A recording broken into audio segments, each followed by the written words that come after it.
Hello, everyone. Welcome to the Urban Retreat or Le Urban Retreat, where we are working together as a group, but you can't see them, but they're all here supporting me.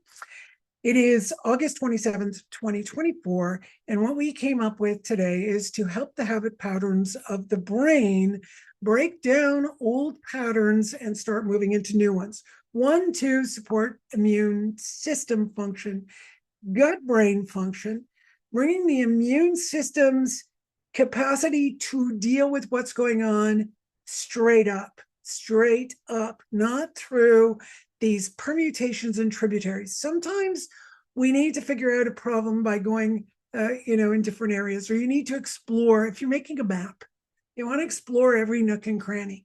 But there are times where we need to be direct to the intuitive gut brain to better support us, especially when we've got incoming marauding bacteria, virus, intolerances, foods, I missed one, parasites, and the immune system needs to support the army.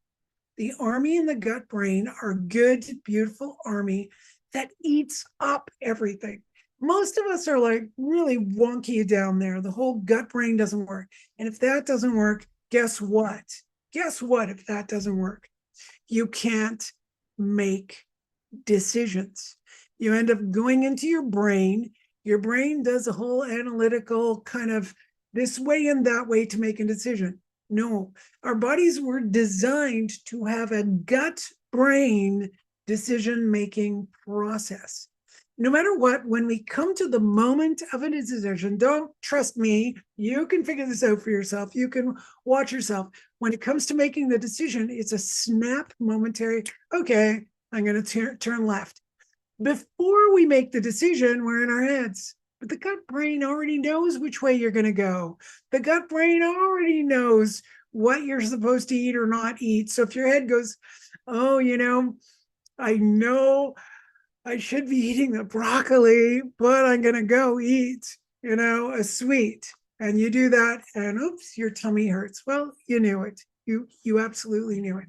So we want to refine that, and we do it by, well, a lot of this is going to be test.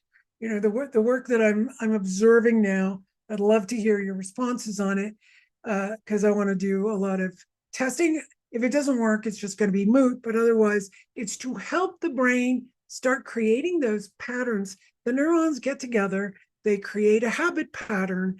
The more we do something over and over again, the more the connections come together, and then it becomes old hat. So imagine you've never made a cup of coffee in your entire life. It's a complex set of activities that you need to do. But once you make a cup of coffee, you could just tell someone, hey, go make a cup of coffee. Well, try and tell an 8-year-old who's never made a cup of coffee to go make a cup of coffee. They're going to be like, what? How do you do it? Where's the coffee? How many spoons do I put? What button do I press? I mean, there are a lot of different aspects. So think about it. You've got so many of these activities, and some are bad habits. Some are really bad habits. So you can focus on any bad habit. You can focus on a maximum of 3. Okay, don't go over that because your body won't be able to do it. So if you got one really strong one, that's absolutely fine. But if you have, sometimes I have tributaries from one. So my bad habit is I push myself to do things. My mind keeps blabbing and I become anxious. So I see those as 4 patterns that are making one big wire. Like imagine these big wires in the brain, but I'm focusing on all of them so that my brain will shift it. And then you could also think about, what would you prefer? What would you prefer to have happen? Because you do need to create your own. I'm not going to create it for you. And your brain's not going to create a new one. It's just going to leave it empty so you could relax. But if you want a new habit pattern, it's like, well, I won't do anything till my body says move, which I've been practicing for years, but my mind still talks to me. So I want that pattern to stop. I want the mind, the wires in the brain that keep stimulating my mind. Okay, doesn't mean my mind will stop, but there won't be such an accent on that region. And the next one we're going to work with is the lobes of the brain. Parietal, temporal parietal is for touch, temporal is for audition, and occipital is for sight. I'm not working on your physical, working with your physical vision, hearing, or feeling. I'm going to work on the subtle sense when you're sensing something and the overload that comes in and disrupts the poor little gut brain.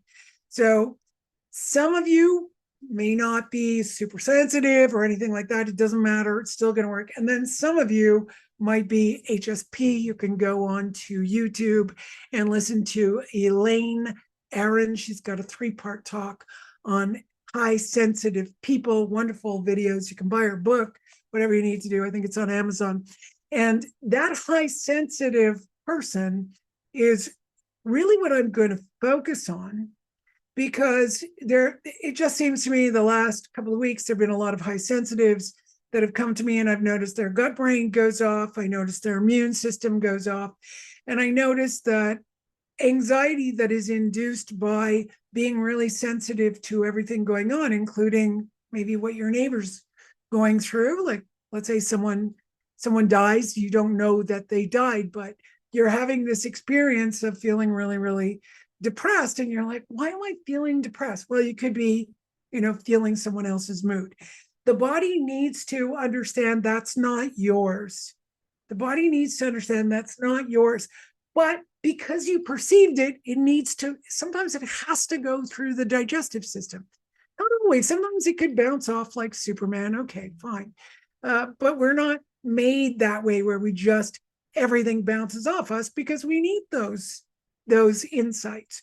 What we want to do is be very adaptable to watching it just move away, not come into us, become us, and then, cause lots of distortions, etc.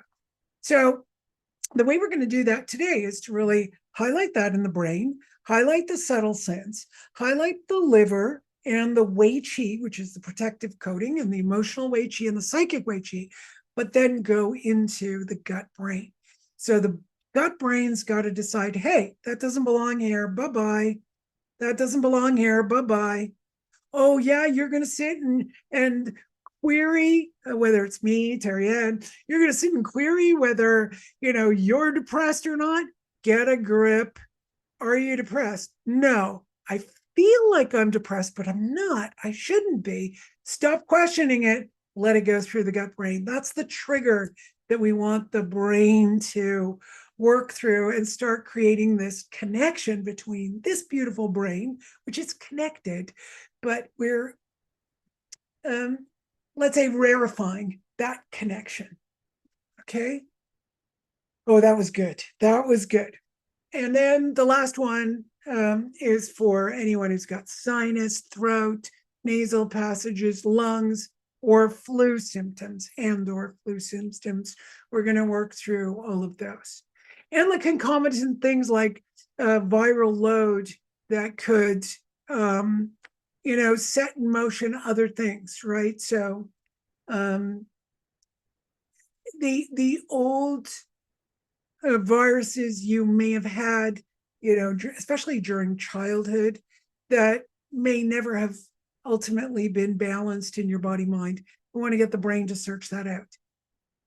Now, I'm saying that, but of course, what the focus of this collective session is, if we get this brain working better, it's going to connect to all the brains, and this gut brain working a lot better, then it's going to be able to better deal with the viral load, especially, if we have more and more superbugs coming in. We want to be super strong to deal with all of them. All right. I can't give you any recommendations, but tap it out, breathe, drink water, and go to your local store for your supplements. You know what supplements are really important. You can read the work by Linus Pauling and vitamin C. Look up, what vitamin D you need. Go to your doctor, see if you've got enough vitamin D. See if you've got enough. I think that's good. But then also, look and see what you need to do food wise to detox and protect yourselves and support your beautiful genetics that need to replicate. All right, I think we did a huge session today. And if you're a bit tired, well, that'll be the work taking its time to work through. Yeah, I think that's it. Okay, my loves, have a great week, and I'll see you next week. Bye.